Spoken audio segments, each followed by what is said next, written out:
આ તરફ સિવિલ હોસ્પિટલમાં એક તબીબની દાદાગીરીનો મામલો સામે આવ્યો છે। તબીબની દાદાગીરીનો એક વિડીયો વાયરલ થયો છે। જાગૃત નાગરિકે વિડીયો બનાવીને તેને વાયરલ કર્યો છે।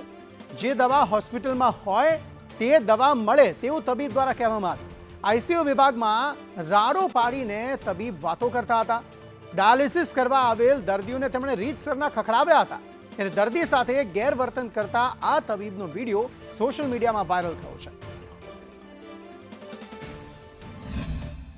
જે દવા અહીંયા હોસ્પિટલમાં હોય અને કેમેરો અહીંયા અલાઉડ નથી।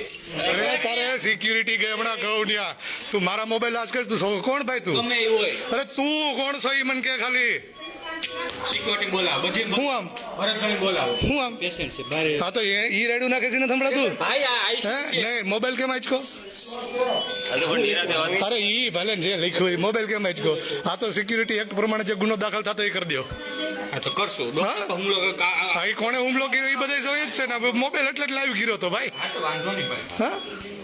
ના ના ઈ એમ કે છે ડોક્ટરમાં હુમલો કર્યો ડોક્ટરે કોનીમાં હુમલો કર્યો એને જોતા બધા મોબાઈલ જ કે હા તો પણ કાંઈ વાંધો નહીં કેમેરો અલાઉડ ન હોય તો બેન આપણે તમ તાર ચાલુ રાખો એનો વાંધો નહીં આઈસીયુમાં વેચનો અલાઉડ જ હા તો તમને મને જે કહેતા હતી કયો ને બીજી ઘરોમાં અહીંયા જે હોસ્પિટલમાં દવા હોય એ મળે ન હા મળે ન મળે તો અમે તમને એ જ પૂછવા આવ્યા હતા જા જોવાવાળી ઘરમાં ભાઈ નોકરી કરે છે મફત નથી જવાબ રૂપિયા મળતા નથી એટલે આવા ગરીબ માણસોને બીપીએલ કાર્ડ ઉપર આઈસીયુમાં દાખલ કરી અને પછી છે ને પૈસા પડાવવા બહારથી દવાઓ લખી દેવાની બહારની જે દવાઓ આવે એમાં આપણો 50% ભાગ હોય।